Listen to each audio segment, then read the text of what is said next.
This is the 3,000 watt voice of Ashland University, WRTL.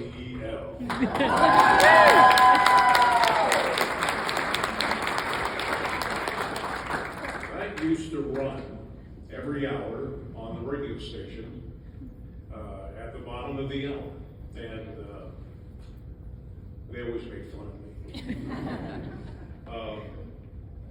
Ken, all I can say is thank you. You delivered that exactly as I taught you. I appreciate that very much. It's been a long time, and it's nice to be back. Before this evening, this morning, there was a wonderful thing that took place over in the journalism, digital media area, where folks over there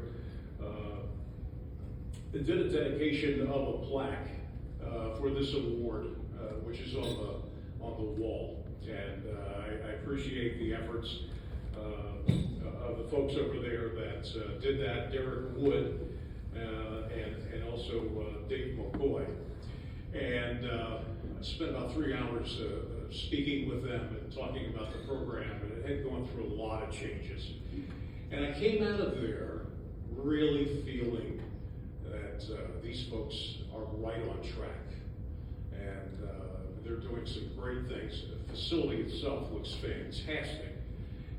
I was just really impressed, and that's the first I've seen it in over 16 years, 17 years, 18 years or so. So I would like to thank Dolph Santorine, Ken Dworsnick, Mike Koontz, Phil Yale, who communicated with me over the past 6 months. And I'd also like to thank from the alumni office, Jeff Alex, and also Kendall Meyer. Kendall, you're here tonight, right? There you are. Okay, we haven't met, but she communicated wonderfully with me, and I would like to talk to you just for a moment and meet you afterwards. I also, he kind of took my thunder away, because I was going to ask all of my students that are here, would you raise your hands one more time? Kind of all over the place. And I'm not going to single out any one of you, but you get an A for being here. And I will be turning that grade in on Monday morning to the registrar's office. And don't laugh, because for a couple of you, you'll now be able to receive a diploma. Anyway. The best thing that ever happened to me at Ashland University was meeting my wife, who is sitting over at this table.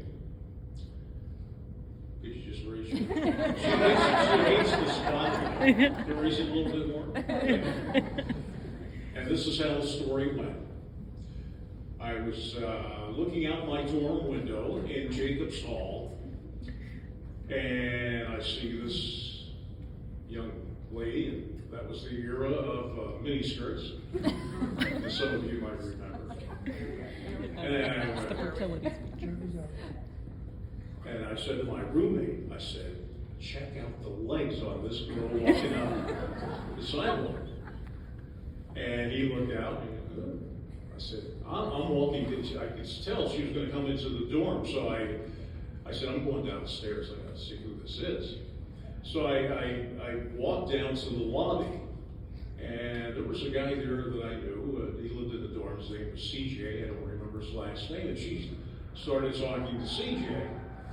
So they're talking, and I'm walking slowly, and I'm looking, and I keep walking, and I keep looking, and all of a sudden, I walk right into a support post.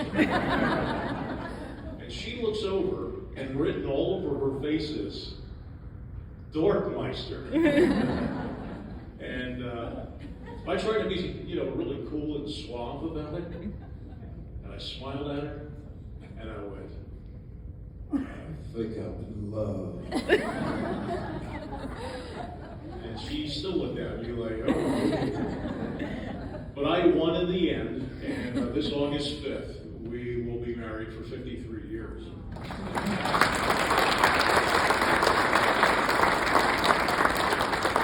So now we're the old couple at weddings where the DJ says, all right, who's been married for 20 years? We go, we have a ways to go. And we're the old couple that's been married, 53 years almost. So she has always been a wonderful support of mine. I couldn't have accomplished some of the things that I've done without her. So she's at that table there. That's my table. And my oldest daughter, Lindsay, who lives in Maine, in our town, in Bath, Maine, she's right there.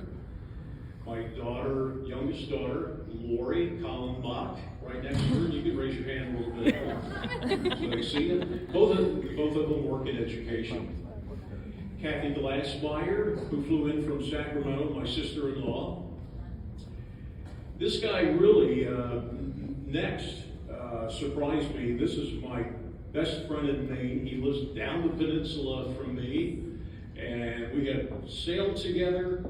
We have lobstered together. He has a small lobster boat. You can have 5 traps for your own fun. And I've gone lobstering with him, and we have kind of a neighbor family that's been in the oyster business for well over 100 years. And we take a boat. They won't allow you to just drive to their place. They're wholesalers. So we take a boat and we go and pull up on their dock, and we both put in some money and then eat oysters until we're just full of oysters. So we've done a lot of that.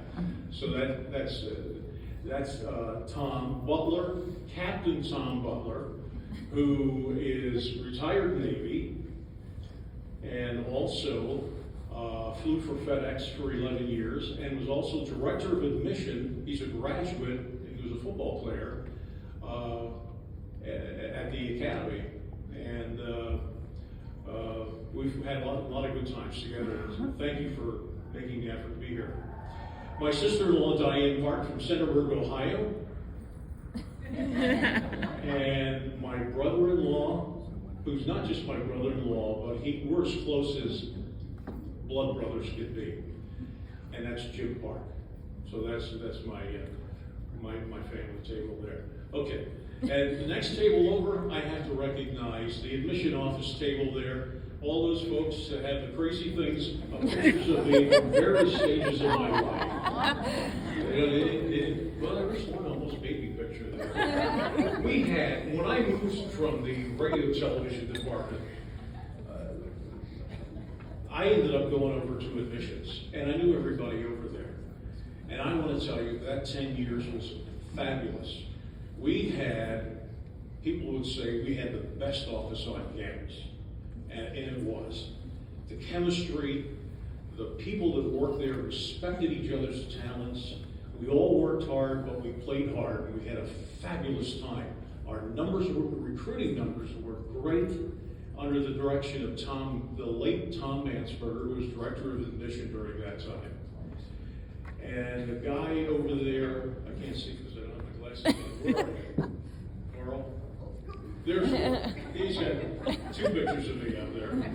Carl was our VP of Enrollment Management, and he was one of the best bosses you could ever ask for. Fabulous man.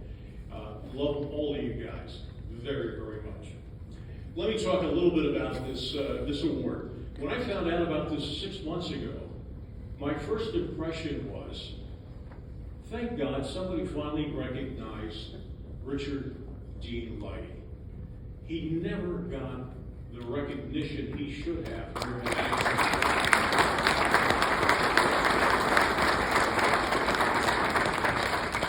In the late 60s, President Clayton at that time asked him, would you be willing to develop a radio and television program? I think that it would be a great major for us to have.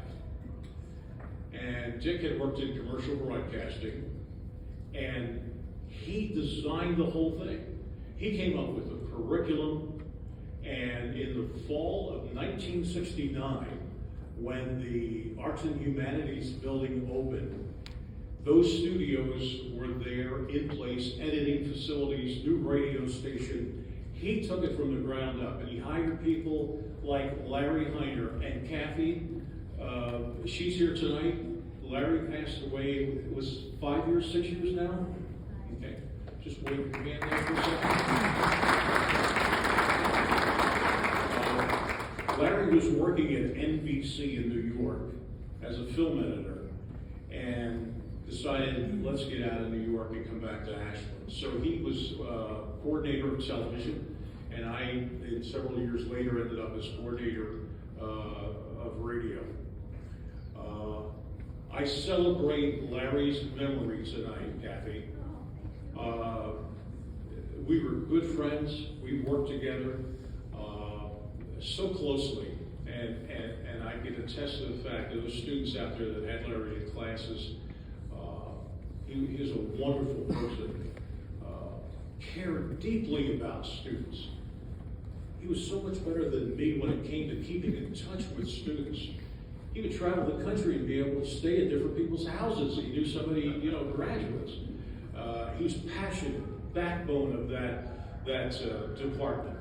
So I raise him up in memory tonight because he was such an important part of the radio and television department.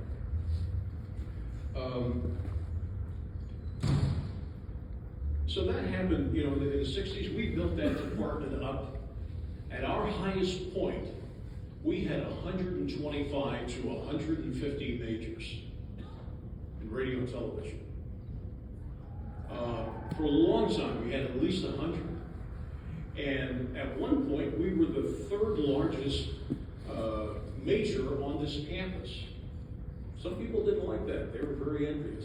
But hey, that's the way it goes. You got to put your work in. You got to get out there and you got to work with students. You can't just teach them in class. You've got to meet with them, listen to their problems.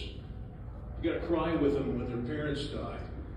You got to help them when they have financial problems, when they're having mental breakdowns and don't know where to go.